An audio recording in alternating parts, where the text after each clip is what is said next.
Welcome to Spiritual Rockstar Podcast, where world-changing spiritual entrepreneurs come to deeply awaken the power within to bring forth their greatest purpose, to create massive awakened impact for millions of souls around the planet, while enjoying being in tune with all life and real wealth in all aspects of their lives. I'm your host, Daniel John Hanneman. And welcome everybody to Spiritual Rockstar Podcast. I'm so grateful to be with you again. We've got an incredible guest. This guy's an up-and-coming spiritual rock star extraordinaire. And this guy's been hanging around with Eckhart Tolle and Gary Vee and I don't know, all these people, all these rock stars, all different types, spiritual and otherwise, just amazing souls and beings shaking things up and making things happen. And so he's going to be talking about that a little bit today too. But yeah, this guy is, he's really, his gift is similar. He reminds me, like in terms of this aspect of him, he reminds me of my wife, Deb. Like, he is brilliant with questions. He's actually even extra brilliant, I would say, with questions. He knows what questions ask. Well, have you thought of it this way? Here's a question for you. Like, he's really brilliant. He's got great perspectives, great insights around emotional, intelligence, literacy, all that sort of stuff. And, just really waking up your consciousness. How do we wake up our consciousness? How can we do it and get into more of our depth and who we truly are is kind of how I see it. So I can't wait. I'm very excited to have you on the show, Scott. Yeah, what a sweeping introduction. Thank you. My pleasure. Okay, so let's talk about Scott Haber is a high performance coach working with founders, business owners, entrepreneurs, etc., to help them master their relationships with their thoughts and emotions so they can find more joy in their relationships, be bolder in their work, and live the life they truly desire. His background spans studying biomedical engineering and entrepreneurship, where he made an internationally awarded medical device and simultaneously specialized in mindfulness and nature-based well-being. To travel as a Bonderman Fellow, where he lived with Amazonian, Andean, and Himalayan tribes, to interviewing well-renowned thought leaders such as Ray Dalio, Gary Vee, and Eckhart Tolle. He is the founder of Emotional Literacy Method, which offers a unique set of practical tools for individuals and corporations seeking more freedom, joy, and optimization in their lives and businesses. So let's see what's going on with this emotional literacy. What the heck is that, right? So let's find out more. So Scott, we've been talking, we interviewed you for a men's series that I'm doing that'll be launched out there sometime, and probably around the time this even comes out. But yeah, I mean, my experience of you is you have a background where I was just listening to Tony Robbins talk about this. Others have talked about it, sure, but he was talking about, like, one of the big wounds is we don't think we're enough, right? And then underneath that is that we're afraid we won't be loved. That's like the ultimate fear or whatever. Like, people have all their different perspectives, but like this has definitely got some truth to it, right? And I know you shared on one of the other interviews that we did together through the Just Two Conscious Guys Talking, which again probably is already available out there as you're listening to this. Well, on that interview, I know we talked about this, your background, where, whatever your circumstances were, but you didn't know, am I loved? What is it? How do I get love? So when we're searching for love and we don't know how it is to be loved, what do we do to ourselves? We twist ourselves in different ways, right? In terms of how we're being and guarding our emotions. We talked about that with guys in that interview, but overall, men and women do it, right? Oh, let me twist myself this way or that way, and let me not feel things and all this sort of stuff. But then I'm going to circle back around. This is how I do. I'm different this way. I'll come back and I want to hit on all that, but then I want to say, so what the heck then is emotional literacy, and how does it relate to kind of what I'm talking about? Like, how do we become emotionally literate? What is it, first of all? And then we're going to talk about your story. Yeah. Yeah, I'd say simply emotional literacy is knowing how to intelligently read the language and the data that your emotions are sending to you. Mm, And beyond that, with the skills of reading, when you can read a book, you get to learn and grow and apply those principles of the data you're reading. And so it's like actually learning how to intelligently read the book of your body, the book of your physiology, and say, how's my body feeling? What does it actually need to be secure on an emotional, physiological level? How does that mm, show up in my relationships? How does that show up in my work? How does that show up to myself? Because, we can get into this, but a big thing, an area, like a domain where people really seek to make change is in mindset, is in relationship to thoughts, which is great. And underneath the mind is the body. Your mind tells the story that your body lives.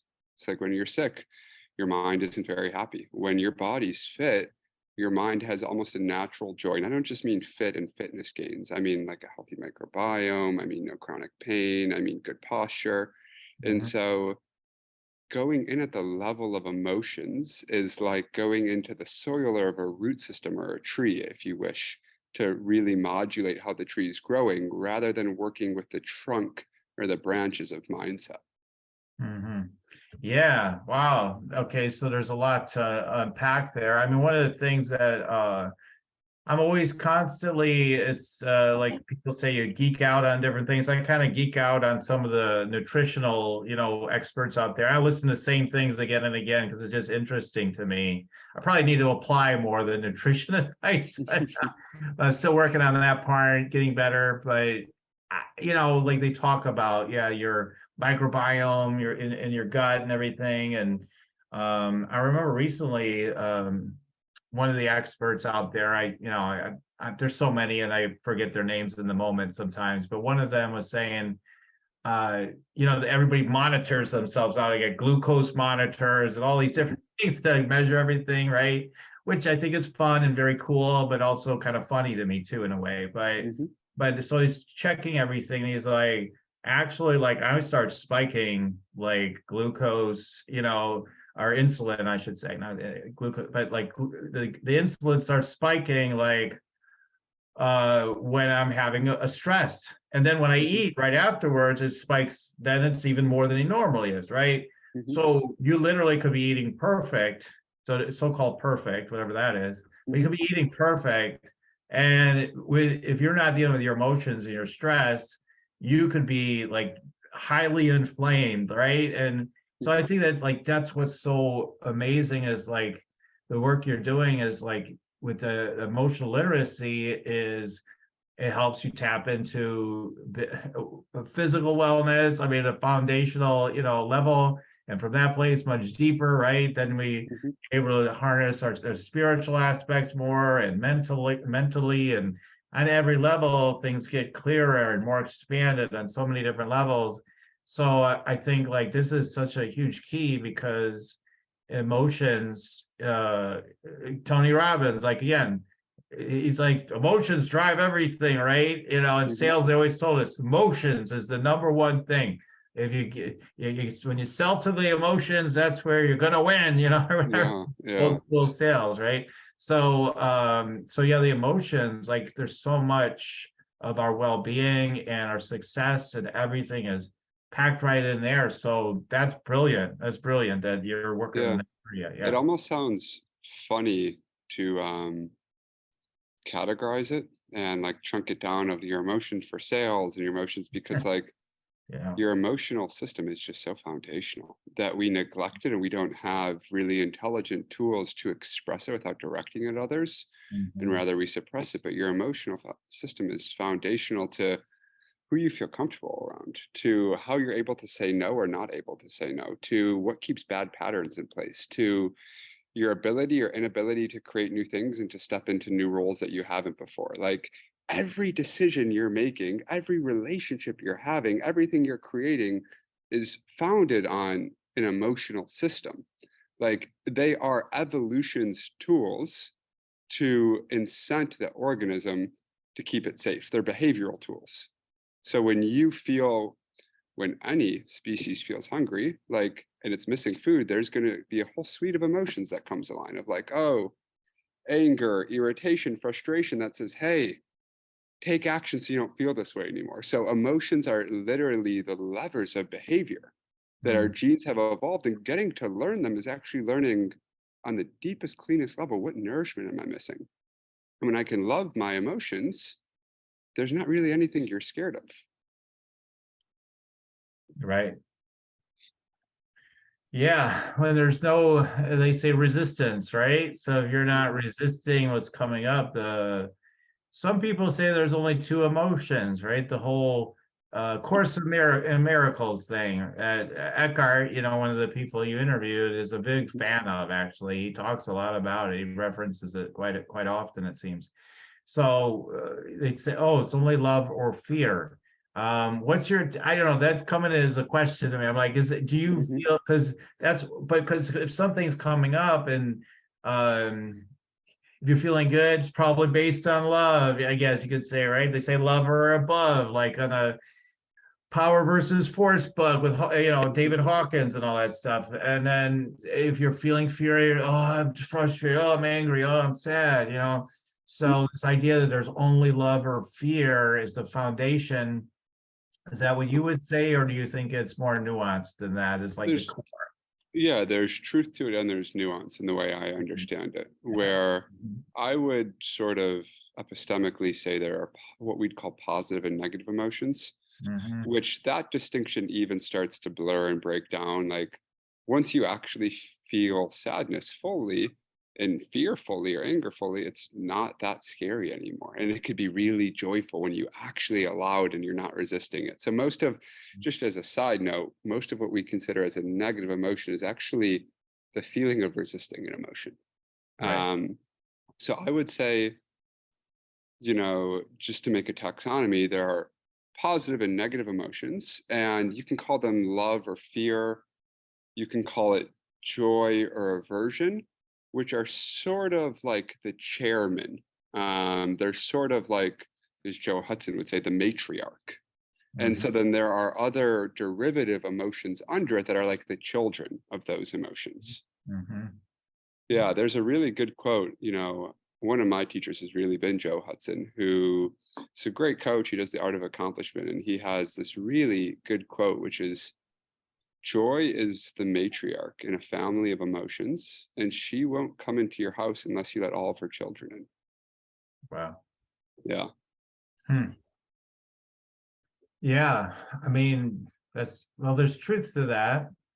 I wonder about that because there's times when we're not feeling, people say, it's just a nice spring day. I happen to be just open and flowing. And, I don't know if I'm accepting everything, but in this moment, I'm not, being messed up. Nobody's messing with me. Life's not messing with me. I'm just feeling good, feeling the good vibes. So is that really embracing everything, or is that just that you're so released into, you know, just released of the fear? I mean, once the fear Yeah. is gone, kind of thing. Yeah. It's hard to say generally without like knowing the person and the context that they're in.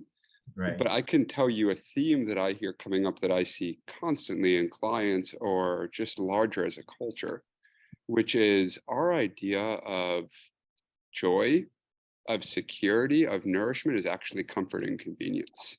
Mm-hmm. It's if I don't have to feel anything bad, if I Mm-hmm. don't have to have any inconvenience, then I'm happy. Like I'm safe if I don't have to deal with any insecurities. Where actually the idea of like safety is I can deal with any insecurity and still find the safety on the other side, because the safety comes in the self that's sovereign to navigate the insecurities. So the Mm-hmm. joy comes from the self that's sovereign to feel the whole range of things, which means there might be acute moments of insecurity or displeasure or dispassion or unpleasantness, right? But it's Mm-hmm. this deeper container that can feel that Mm-hmm. and say what's actually unchanging is the thing feeling it. And what's actually less perturbed and what's less temporary is the thing that feels it. And there's an autonomy and sovereignty that comes when you don't need to push it away and you can embrace everything and realize emotions are incredibly temporary. They are Mm-hmm. really temporary states. I call them temporary visitors, right? They're like the clothes we take off and on. They're not supposed to be permanent identities. And when you can embrace them and allow them their fluidity, then to me, that's an authentic joy, which isn't a quality of, well, nothing's going wrong, so everything is good. It's a quality of I can be with anything happening And because I have that, really that sovereignty is what I call it, Mhm. then there's a joy that you can't shake. That my and it's sort of like, I'll just give one more example here. Like we consider almost happiness at like a set temperature. Like if my house is at 70.2 degrees, then I'm happy. Where Mhm. there's a lot of fluctuation in our internal system in temperature. Mhm. And the joy doesn't come at keeping it at 70.2. It's actually the autonomy that's more able to deal with fluctuations Mhm. and then be able to turn the dial at will because you're not escaping the fluctuations and you've gotten used to them. So you actually know how to navigate them to have more of an authentic homeostatic set point. So it's almost like, hey, did someone change the thermostat? Change it back to where it was. Yeah, Or I'm not going to be happy. You know, you keep it at one setting, then I'm good. that's part of the issue of it, right? Is if your happiness is based on everything going well and perfect, all it takes is one pin to drop to poke Right, right. I'm getting really mad. that. I can't stand that. Is that possibly part of this craving, which hopefully is dissipating in the world, but this idea, one person said it years ago, and I took it for myself to use now too. It says just get everything, all the world problems fixed, and then just freeze dry it, right? All at once. Just keep it there. Nobody move now. Mm. Right? Yeah, Like, we can yeah. just do that. We're gonna be fine. And it's like maybe it's just we're afraid to feel things. Like, oh my God, there's a scary monster, and bad things are happening to people, and plans being destroyed, and whatever Mhm. the narratives are, whatever the truths or not truths or whatever. I'm not here to debate that necessarily today, but like I don't want to deal Yeah, with it. It's, totally. right. It's just like people don't want Yeah, to deal with what's happening. And then I think there's a deeper, lesson in that, right? Like totally. why can't you just deal with it? Why you actually think like everything's screwed once these bad things happen? I mean, like so how much of your work is so part of your work is to get people where they're willing to feel what they feel, I assume. So that's Mhm. part of it. But so how do you help people to break out of like want to just stay at their set point, their security point? Like, I feel good just being like this, living my life like this. I don't want to feel my emotions because once I Mhm. do, I might get angry. I might get really mad. I don't know if I can control it. Right. So what are some, but okay, so I asked 20 questions to get the question I want to ask you. So like what's the so when people are in that stuckness, Mhm. like I've run into this before Mhm. in Mhm. relationships too, like I could go there but I'm not going to because then everything's going to go crazy. I don't know who I'll become then. You're right. Yeah. I don't Yeah. like I go with the monster out maybe. What are some of the biggest objections people have to feeling their emotions when you go to try Mm. to really get in there with them? Totally. I also want to address the first question in the set because Okay, I yeah, think it's like 20 important. And questions, like that, I said. Yeah, right. yeah, and then I'll loop back to the last question. Right. We're not able to deal with problems of the world when we're not able to feel how they make us, how we feel, given the state of the world. Like, Mhm. if climate change makes you feel a whole bunch of despair and it's too heavy, then you have to tap out. But if you're able to sit with that despair, then it's something that can be worked with. And despair, sure, insecurity can be a force for action, but only for so long when it overrides the system. And Mhm. so, and you can ask, like, what would be wrong with the world if all the problems were happening and you felt joyous? Would you still want to change it? So, really, what a lot of people want to change is the emotional states they see as tethered to the situation of the world. And Right. the really beautiful thing is, like, I call it a scale of agency. When you're able to deal with more of an emotional current system in yourself, you actually in yourself become more secure, and then you're able to deal with it in larger dimensions, in larger spaces across larger identities. Like if you can't, it's really a scale of like if you can't deal with the repressed anger and the despair, like the option is you just lay in bed and depression comes on, right? Where the other scale is people who felt their stuff so much, got so secure that they felt no choice but to help the whole country or the whole thing or the whole ecosystem. I'm talking like really Gandhis and MLKs who Mhm. had to work and do so much self development that they felt larger and larger once their self got secure of, oh, it's, untenable for something else to be insecure, for my country to be held hostage, for other people to not have inequality. And I can feel that now because my smaller self, just the individual identity, feels secure. So I have a larger emotional real estate. And Mhm. so really being able to feel stuff or then find the security there is the catalyst for doing bigger and bigger work that comes from an authentic place and not just, oh my God, if that happens, what would I have to feel? Right. Uh, so how do you get, I think your question was when people are stuck and it's too scary. Um, Yeah. What are their objections? Like, I don't want to go there because, or they try to resist going there, even if they've hired you. Like, yeah, yeah. I mean, the first is that just a vetting happens, right? If somebody is like, I'm convinced I don't want to feel my stuff, then we're probably not a good fit, right? And Right. I don't want to take anybody's time, money, energy who my body of work and expertise is not a good fit for. And that's why there's a pre-vetting. So on Mm. the first sort of, introductory level, most people who come with me come with this sort of, it can't continue the way it is. Like, I know I need changes, whether it's, my wife and I are getting divorced, or like my company, it really needs a new trajectory, or whatever it may be, like it needs to change. And so there's a level of commitment that's formed there in a synergy of, yeah, I'm willing to embrace myself. I'm making that commitment right now by this investment. And so usually that's like the lock and the key, or the key and the lock. But if needed, they get reminded of that.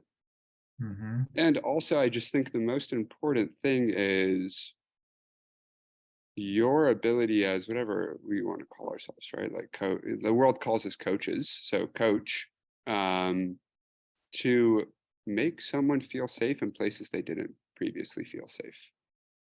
We've had relationships where your anger isn't okay. So your anger has become felt unsafe to feel and express. So you suppress it.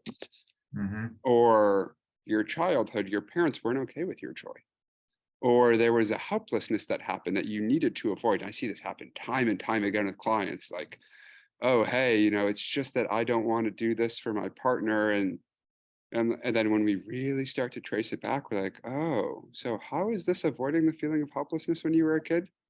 And the deeper you can go in the stack and really help them feel and resolve there, the more empowerment and release you give the client. So it's Mhm. really about, if there is a challenge, one, my mechanism isn't force. If people aren't comfortable, I'm not going to force them to go there. And Mhm. I want what they want. So reminding them of like, what's your highest want here? Mhm. But then creating the felt container of safety, right? Of this previously might have felt unsafe. And here's a chance for the body to relearn in a fresh setting what safety feels like. And Mm. so giving that as the sort of nourishment of the soil that we're in together, which I don't really have any explicit, here's how I do this. It's more of like an implicit how you show up for people and how, because when you feel safe in your own anger, in Mm. your own sadness, in your own hurt, in your own grief, Mhm. then it allows people to get glimpses of feeling safe in that as well. Mhm. Mhm. So can you tell me a time when you felt helpless when you were younger, right? And how did you what helped you to finally be able to experience your utter hopelessness in a way that you were able to move through it ultimately? What helped you to get to that place? So, because I like to see get vulnerable and see like your Mhm, journey, like mhm. where you felt helpless or hopeless or whatever, and then how you were able to move through that ultimately, because that's what Mhm, created that, like, I don't know if I'm lovable, and things mhm. like that, right, that we've talked about in the past. So I'd love to hear about Yeah. that. And, I'll share vulnerably. I just want to like underscore, punctuation mark, highlight. That's the key to life, because so much of our actions are of, I want to do good so I can feel loved. Where there's a total different way you show up when you are feeling loved, thus you do good naturally. Mhm. And there's a sort of uniqueness of beauty that you create that's only yours to create, that has an aliveness that nothing could match when you feel nourished in yourself and you're creating from that place, rather than using the world outside you, of whether it's this huge corporation, a relationship, a workout of, I don't feel whole, how can this thing make me feel whole? Your Mm. relationships, your work, your business, your fitness, everything starts to totally change when you no longer need to go to and say, how can this thing make me feel whole? But Mhm. instead, being an expression of wholeness, how can I interact with this thing? And we could really verse on what that's meant for society and technology, probably at a later date. I think that's one of the cores of societal fragility. Mhm. Mhm. So to go vulnerably, yeah, one of the first moments I could think of was just being totally overwhelmed in undergrad. I was trying to switch um, programs from, like, I was on a pre-med route, and I just had like my first lightning click moment where I'm like, oh, I'm going to be a biomedical engineer. I want to make tools for doctors to use rather than use the tools already made. I had worked on an ambulance in Israel and given CPR on the first call and it didn't work. And like that really moved me. And I took on way bigger of a load than I could. After like 80% through my degree as a senior, I switched programs. I was applying to a grad program. I had to take 20 credits a semester at a prestigious university. At the time, I just started my entrepreneurial journey, which was the first time I felt like, oh, I can use my creativity to earn and help people. So I probably had 20 credits. I was working on, I think, 3 startups at the time. It was totally just like so out of myself. And the rubber hit the road. It was after like another one of those binges where I wouldn't go to class. You couldn't force me to learn the material, which was like one of the early signs, right? Mhm. But I had the intellectual capabilities at the time to just like binge study it. I wouldn't do any of the homework. I wouldn't go to any lectures, but I would spend 24 hours straight glued to a desk absorbing advanced math for engineers or thermodynamic processes. And that was assisted by amphetamines because it's the only way I knew how to do it when I was 20 years old. And I just remember one day waking up after I just had binged for a genetic exam and the room was dark, clothes were everywhere. I was packing to go on spring break. I woke up and my parents were in the room because I forgot they were coming to visit me for dinner. And I Mhm. just broke down. I'm like, I don't know where I am. I don't know what time it is. And it Right. was this utter feeling of helplessness of, Mhm. wow, I got myself into this place and I have no clue what to do about it. And I have no clue what a healthy next step looks like, a healthy next foot looks like, 10 feet. And that was sort of my first moment of, this is not tenable. This is not a feasible future the way I'm going. Mhm. One thing led to another, and I signed up for a course on mindfulness at the University of Michigan. Mhm. I hated it at first. That's a whole nother story. Showed up stoned off, just like the undergrad I was. Mhm. And I stayed in the course because it felt good. And there were moments of beauty that I couldn't understand what was happening, whether it was an ease to conversation, whether music felt really fluid, whether nature had like these colors. I'm like, that's the first time I'm looking at a tree. And that was really the start of my journey. There wasn't as much emotional literacy then. I'm thinking of other inflection moments. That Mhm. was the first one. Yeah. Mhm. Wow. Yeah. Well, yeah, there's a lot there.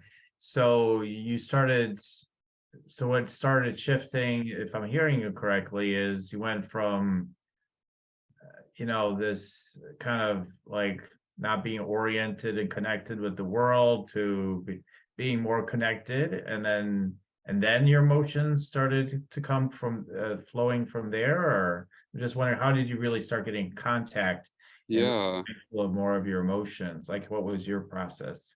Yeah. So I then went for a solid decade on a really earnest internal journey of self, spiritual, meditative, contemplative inquiry, whatever you want to call it, where I would have these moments of what I call memories of wholeness, of just easeful flow, of intimacy with a lover, of just like creativity that felt like it was coming to me and I didn't have a choice. And I don't think I knew it at the time, but like my rhythm was at the time, like spend a whole bunch of time in solitude in nature, like almost half the week when I could afford to do so. And then write. I don't think I realized it at the time, but it was this high level way to induce flow, to induce the state of security, and to not have to feel underneath emotions that were simmering that still had an unlovability aspect that felt too scary to me. And so there came a point in my life where, yeah, I had no choice but to start to address it, where everything fell apart. Whether a relationship, finances, a past life where I was living out of the country, just at once there was this ground underneath my feet that collapsed. And I remember just like hyperventilating and sobbing of like, I'm going to meet myself as deeply as I can and feel as deeply as I can and make a commitment to embracing all the intensity that comes up in this fertile liminal space. And I just remember like the next day going biking, and after I had let myself cry and make these incredible like wailing sobs that felt like 20 years of contained sobs, just like this stillness, like everything that I had lost and everything externally in my life had went away, but there I was like on a bike ride, like looking at this crane that was so motionless. And I was like, and the world is still so beautiful and alive. And I'm like, and this is the medicine of my past 10 years, to be able to be in what feels like difficult moments and to meet them and feel them as deeply as I can. And to realize that the joy we're looking for, you know, if I could lose at a time the relationship, the love of my life, the money, a life in South Africa, and feel joy, I was like, oh, the joy we're looking for, it's really not based on external conditions. Because if you could tell someone you would lose everything, but you're going to feel a bunch of bliss, joy, peacefulness, creativity, and connection to your purpose, how would that feel? Or what would you want in your life? And yeah, I think that was another inflection point for me where I just kept meeting new emotional states that went deeper and deeper into the stack of, oh, younger Scott, and just learning really intelligently, how does anger want to move from my body? What does sadness feel like? How does grief move when I really allow that in my body? How does helplessness move? And the more they moved, the more you're able to connect with yourself before the emotions got stuck. The more I was able to connect with myself before the emotions got stuck. And, you know, very practically, that's like, oh, if I feel unlovable, you know, just like thinking of something early, like, oh, if I feel unlovable and I have this fear of that I'm avoiding, then how can I ever sell somebody and hear no without it triggering that? How can I ever step into a new role of building something that hasn't been built in terms of a group course or a book without it potentially triggering that? And the answer is you can't really. So you do all these compensatory mechanisms to not feel it.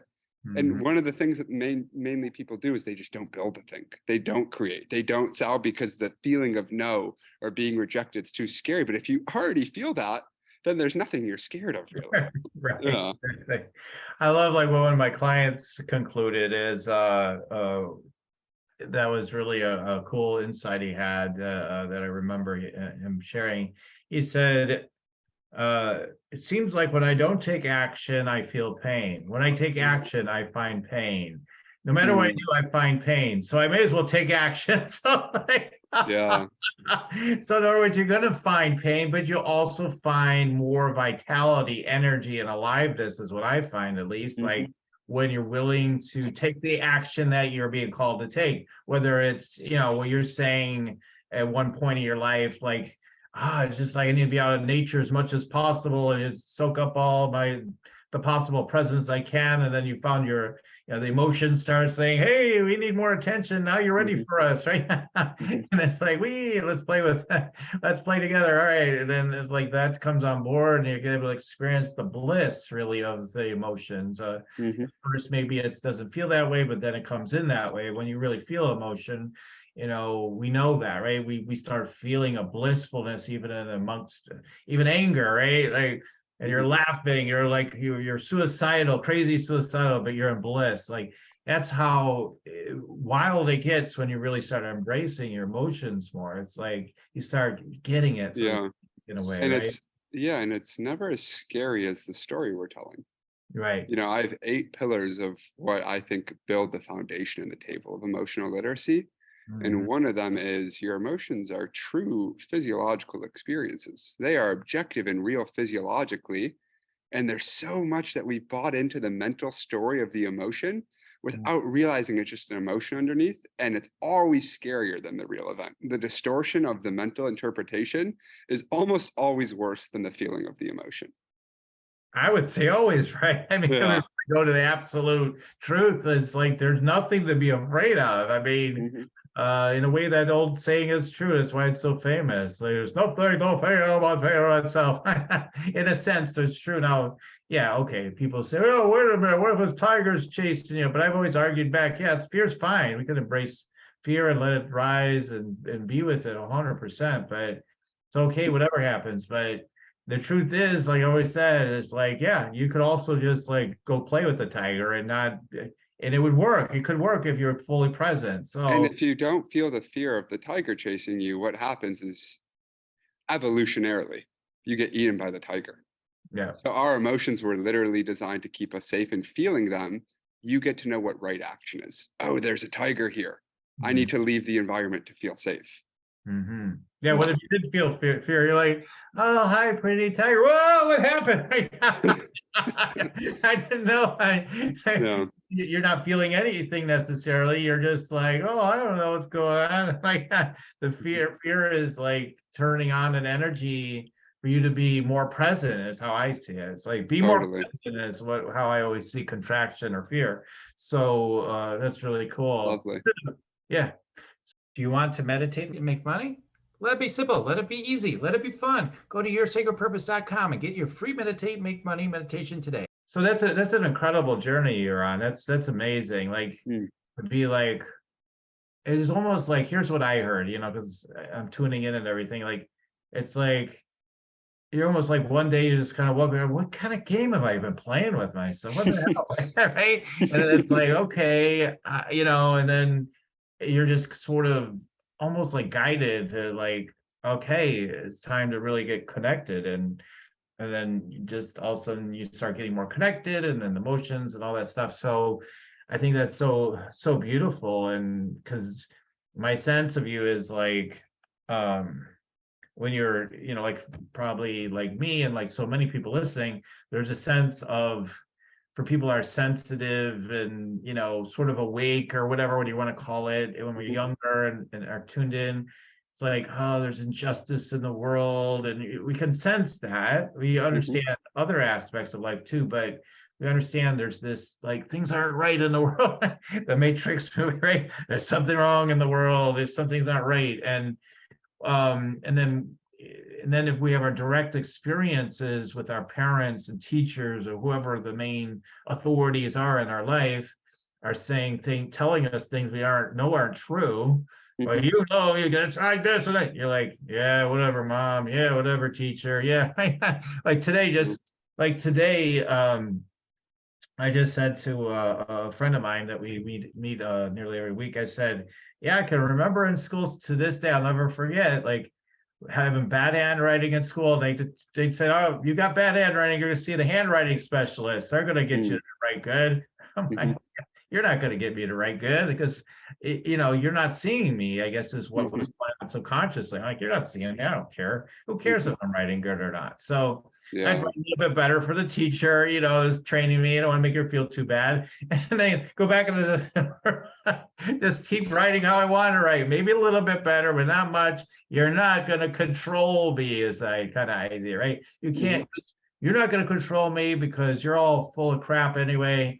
And so whatever, I don't care, so I'd get bad grades in Mhm. school, and I barely even escaped out of high school on my grades because Mm. I'm just really smart in my own way, but it's not Mhm. necessarily always scholastically. I mean, I do Mhm. okay, but it's Mhm. like, but in high school, I was just like, who cares? This matters really ultimately. So I was not into school. And my point is, a lot of it was fueled by the sense of not being appreciated, not being seen, not being loved. Mhm. I didn't know that at the time. I'm just more recognized, and even to this day, very day. I mean, Mhm. starting to see more and more what that is, because I do see now, the more I'm in environments where I feel fully appreciated, fully loved. Like one of my Mhm. clients, I tell them, the more you thank me, the more you'll get. Like, Mhm. I trained one of my clients this way. So the more Mhm. you keep saying thank you, thank you, thank you, like that's the payment most people want more than a Mhm. paycheck, studies show, right? Like it'd rather Totally. to get a thank you than a 20% raise. So people are like, oh Mhm. no way, I want the 20%. No, you trust, Yeah. but there's so much more that comes from that gratitude. Yeah. So I think it was Eric Weinstein, who said, "Oh, you think you want to be famous? You really just want like your five closest friends to return your calls." And yeah, Yeah, yeah, yeah. where I want to say two things here. One of the sinister things is like we're really just looking to be seen and heard and felt loved, right? And so we grasp onto all these ways of like, what are the quick dopaminergic fixes that give me mimics of the security I'm looking for, but aren't Mhm, actually it. And so I need to up the dose of it while my window of pleasure, as Andrew Huron would say, narrows. mhm, And those never nourish you. And as the felt insecurity, which in an emotional lens is just a negative emotion, lingers, it actually blocks your ability to get felt seen, heard, and loved. mhm, Because you walk into a room of people who want to love you, and you've got these complexes that have been simmering from the wounds of, oh, nobody can love me. I'm not lovable. I'm a loner. I'm a loser. Nobody wants to talk to me, which is like to the degree that we're nourished is the degree we're open to receiving love. mhm, And a lot of, even if there's nourishment outside of us, like if we've bought into the story of our emotions, it makes it really hard for us to get nourished. mhm. You were at the start saying something about, sensitive people and the world being off. And I want to say, a thing I'm continuing to learn about that's going to be triggering for some people. Is the world off, wrong, unjust, and headed in a scary direction? 100%. Is there a lot of really scary existential type dynamics playing out right now? 100%. And there is a place of feeling secure in yourself while that's happening, Mhm. which to me is the motive of like, and I can't deal with, like I can't, if I feel this, then how can the world live in something different? Mhm. Yeah. Because there is, this gets to be a really tricky topic because there is a coherence that happens. Mhm. Yeah.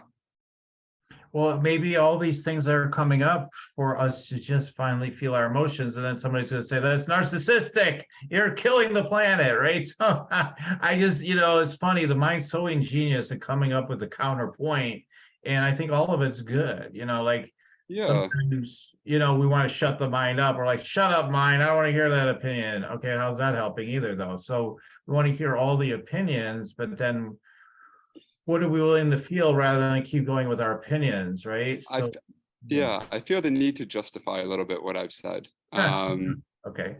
I don't think you have a healthy human who's actually feeling the full rate, like who has their body on, who's embodied and actually feeling authentically what happens in their system when they do stuff, who Mhm, can abuse the commons, who mhm, can profit and ruin water at the expense of it, who can profit at the expense of other people's losses. I don't think you can have a healthy human who's feeling fully all their stuff and doing that. And yeah, we've really created a system that does that at scale. right, Yeah. right. Hey, just do this. Don't feel too much now. Yeah, right. You're right. Yeah, I mean, the feeling's been drummed out of us, really, just, by the system. Yeah, that's a great way to put it. Yeah, that's so true. That's what you do at school. Like, if you're gonna get too emotional, they might try to calm you down and then say some nice, okay, let's get back to work. It's always get yeah, back to work, get back to work. It's now like it's getting better nowadays, I guess. Now they're really people are really, all right, let's do a lot of therapy or whatever. mm, But that's it's people at our age though, and older and whatnot. That's not the way it was at all. It's just yeah. You've don't got worry a about it. Let's get on with it. You've got a culture that really values the mind and intellect and has become divorced from the body and nature. And so the people who earn the most and are celebrated the most, outside the small example of athletes, are usually the people with most mind, least Mhm, body. And so what the result of is not only do we have a culture that everybody's trapped in their heads, which when you start to feel your body, that's the quick way out of your head. mhm, It's the short circuit for it. But mhm, where we have to say, wake up and smell the roses, mhm, as if it's not an implicit automatic act that the fragrance and the odor of the rose won't enter into our nasal passage. That it has to be something that we have to try and do. mhm, Yeah, mhm. Yeah, yeah. Wow. Well, we could keep going really deep with this. yeah, yeah. So if people want to really smell that rose, where can they check you out, Scott? I'll go right there. Let's start talking about that because we could go. We're almost just opening now. We just get warmed up. We could keep going for hours. I do want people to be able to, reach out to you, connect with you, and learn from you and maybe experience more of their emotions and to shift. Because you're right, if you're wholly awake and wholly connected to your emotions, you're going to be so conscious and awake. You're going to be like, what the hell am I doing with certain actions you're taking in your life right now? You would just Mhm, not take those actions. So mhm. 100%. So let's talk about it. Where could I know you had a free gift Yeah, and whatnot. So let's talk about that and where people can reach out to you. sure. For the first 8 people who are interested, I'm happy to do like a rapid 20-minute coaching session with them and just dive in where they feel stuck and see what they're looking to create. You can find me on Instagram, Haber Scott. It will be in the show notes. Twitter, Scott Haber 8, Mhm. and then you can find me via Emotional Literacy, which we'll put the website in the show notes. But yeah, I'd love if it really like turns people on and they're interested to join us in learning the actual pillars of emotional literacy, having a community of people to practice with and individually to be able to grok things and practice on your own. Yeah, if that turns people on, I'd love to see them. Okay. Okay, great. Yeah, we didn't even get into all the pillars of emotions today, but we got into Yeah, the cool stuff. But check it out with Scott. We will put links in the show notes for you guys to check it out. And yeah, don't be, we just don't want to be afraid. It's the thing with the feelings. We're afraid to go there because we've been told basically don't show your emotions. That if anything else, you could really do some bad stuff. But if you start showing too many of your emotions, I'll give you something to cry about. That's how it was, yeah, in a sense, in my household. A little bit like that literal phrase came at me. Like I'll give you yeah. something to cry about, right? So May we find strength in embrace rather than avoidance. yeah, yeah, yeah, Yeah. totally, totally. Awesome. Okay, well, check it out. He's got also, if you just follow him on social media at a minimum, like he does beautiful reels and shares this sort of wisdom on a regular basis. So I know I'll continue to be checking him out. So, all right, Scott. One other question before we Sure. get to the next segment. What would you say? Because this is extending the interview a little bit, but I Mhm, can't let you go without asking. So you did all these cool interviews we mentioned mhm. earlier, right? With Eckhart Tolle and Gary V and Mr. Wim Hof himself and all Yeah. that stuff, right? So of all your interviews, what do you feel are like the top, one or two things that you learned from them around this emotional literacy? Like what did they cultivate as it relates to their emotions? Um, different people were disappointing in different ways. Different people were positively and pleasantly surprising for how much growth and maturity and of service they were. And I won't go into specifics there. Mm-hmm. I mean, like, there's the trite statement, which is like, I wasn't nervous for them, because one thing I employ is like, die before the battle. Like, feel the scariest outcome and feel the fear with it. So you're no longer scared of that outcome to happen if you already felt the fear of it happening, and then you're not scared of it. And I was really able to show up in a way that, stimulated really good connections. And then I got emails of people and opportunities, and I talked to some of them on WhatsApp. And so I'd say one of the biggest lessons is like, feel the fear you're most scared of now. Grieve the thing you're afraid to lose now, so you're no longer acting afraid to lose that thing. The second would be, I don't know if it's an emotional learning, but it would be, there was both a humility and an inspiration in what happened. The humility of like, truthfully, I'm like, oh my God, I just interviewed 15 of the top thought leaders of the world. Everything's going to happen and nothing changing. And Yeah. the inspiration of being in the space with people like the chief sustainability officer at Google, and having her say to me, hey, you've thought a lot about this. Clearly, I'd love to hear your opinion. To realize there was a reason I was there, and that my perspective had a lot of value in whatever space. Yeah. Wow, that's great. That's great. Were there some keys though for the ones that were more awake? What I was trying to ask, that is wonderful what you just shared. But I am wondering, was there a key to people mastering their emotions, or however you want to look at it, having emotional literacy, among the ones that you were like, wow, you're amazing, like maybe an Eckhart, I don't know, one of the ones that really stood out to you? What was one of the keys you think that you noticed that helped them to to flip with their with the issues they had with their Yeah. not their emotions? Yeah. I would say the person I was most and continue to be impressed by is Ray Dalio. Okay.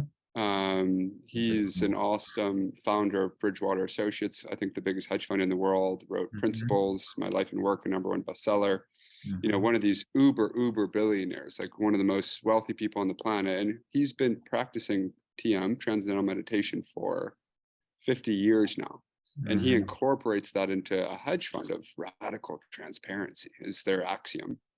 Watching him converse was really a master class on just,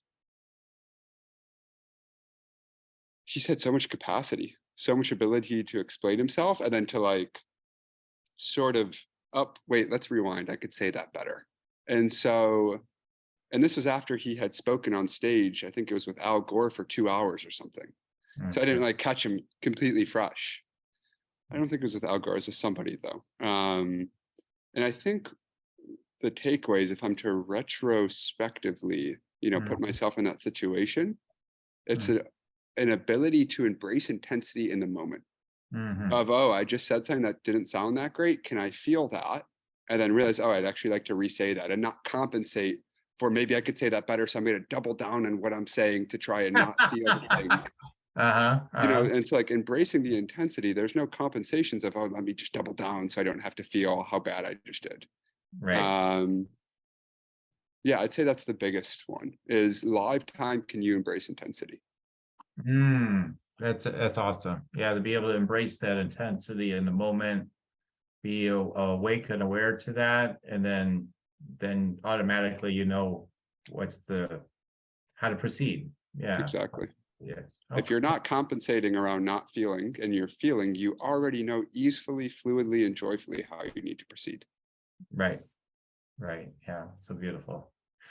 Awesome. Well, one of the things I do on this show, which I don't know that I shared this with you in the setup of this show, but I usually do tune-ins with my guests, get some downloads for them. Are you up for it today? Let's do it. Okay, cool. So let me see what downloads I have for you today. Just take a few minutes here and see what treasures want to come through. Okay, let's take a moment.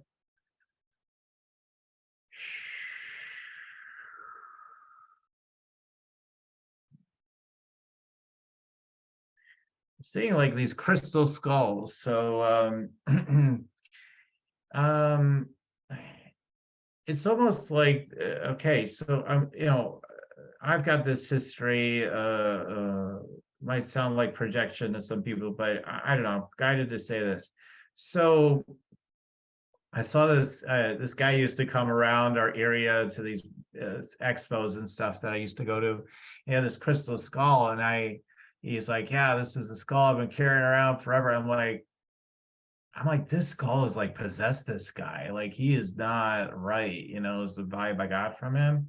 Mhm. And so what I'm getting from you is there's like this energy that was really possessing you maybe earlier in this life. And so for some reason they're showing me association with this crystal skull energy, but it's sort of maybe it could be metaphorical, it's possible, but it's sort of like an unconscious kind of energy that's like just takes you into more of a connection with the more base emotions. So Mhm. it's just like we could cut their head open and drink their blood, right?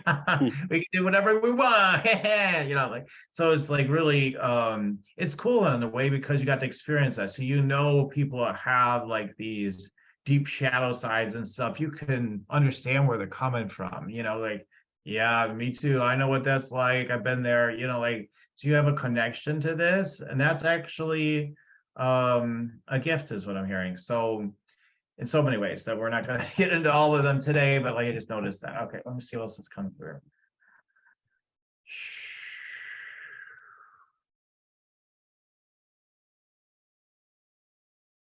Yeah, I'm seeing like an alien spaceship. So it's a lot of alien kind of energy in this, right? But it's just like it's time to take off kind of vibe I'm getting. So there could be a desire at times because you love learning and observing and being and even being with emotions and stuff to maybe hover at times to just, hey, we're Mhm. good here, right? But then it's like you get that signal, hey, let's go, let's soar, let's go, let's break through the atmosphere. So as again as a metaphor, let's go to the stars, and you're like, yeah, I don't know, I can look at them from here. I don't need to go there. I mean, I don't need to do that. I'll just move around down here, like sort of just sort of the vibe I get is like there's a whole other stratosphere that you're being called to move into. And there's a little bit of like tentativeness to do Mhm. that. So higher you like, it's just that universal fear to some degree. Mhm. Like Mhm. the higher you go, the more likely you're going to get shot down. Like that Mhm. kind of vibe is what I'm getting for it. So the encouragement is just to go through the terror barrier on that one. Oh, okay. Mhm. All right. So let's see one more. I'll get one more download. Yeah, just what a brilliant alchemist you are. Like you really can see into people and things and be able to understand what elements they're maybe sort of lacking, is what I'm hearing, and how to it's sort of bringing people into a balanced awareness is the word coming through, like a balanced awareness, like not just to pay attention to, okay, are you sad, mad, or afraid right now? Mhm. See, I mean, some of these rote teachings of ways, like I've no disrespect to anybody out there. I'm sorry, I'm a little sarcastic sometimes. I'm like, okay, here we go with this nonsense. So, but like, yeah, you are more nuanced, I guess, is what I'm pointing to ultimately, and it's like you're going into a more nuanced and deeper way with all this stuff than just the rote usual kind of emotional routes. You might use some of that too, but I feel like it's got a real depth that you take people into. Like you're like, we're in the jungle, baby, let's go even deeper is kind of the vibe I get on it. Mhm. Mhm. Yeah. I wonder if you like that song, like "Welcome to the Jungle," right? We're gonna Well, take that bullshit down, all right? welcome to the jungle of your internal world. Yeah, right. There we go. Uh, Okay. no. All right. Maybe we're coming up with a brand name too. All right. Okay. All right. Awesome, Scott. So yeah, that's Yeah, what's coming through. I just wanted to share some downloads with you. that was fun. Thank you. I Yeah, appreciate it. cool. Did some of it kind of resonate for you or? Yeah. The second and third one for sure. I'll have to Sure. really feel into it more the first one, but Mhm. just like definitely allowing myself to ascend and work on bigger scales, with put myself out there more, be out there more, realize the value I'm providing, and like allow the turbulence. Turbulence is just what you feel when you're trying to get where you're needing to go. Mhm. Mhm. Yeah. Nice. Okay, cool. All right, everybody. So if you want to check me out, just go to yoursacredpurpose.com. I do offer these energy scans. Obviously, if you meet with me for a Rock Your Sacred Purpose energy scan consultation, which you'll find at yoursacredpurpose.com, I will be taking a look at where you are and where you want to go as it relates to your purpose, your business, and your life to some degree as well. Of course, it all goes together, and take a look at your energy, your chakras, and all this sort of stuff. So, what I do is I'm able to tune in to what's going on with you and how things want to shift, even energetically, strategically, et cetera, in your business from the energetic perspective and the strategic perspective. So check it out. And I always say, only if you're ready to rock, go ahead and take advantage at Rock Your Sacred Purpose Energy Scan Consultation there at yoursacredpurpose.com. There's also a free meditate, make money meditation that helps you get connected into those vibrations of money and energy and abundance, and gets you your downloads as we open up your energy to just receive the natural, things that are wanting to flow through you, and have a good time with that. So you get the free meditation.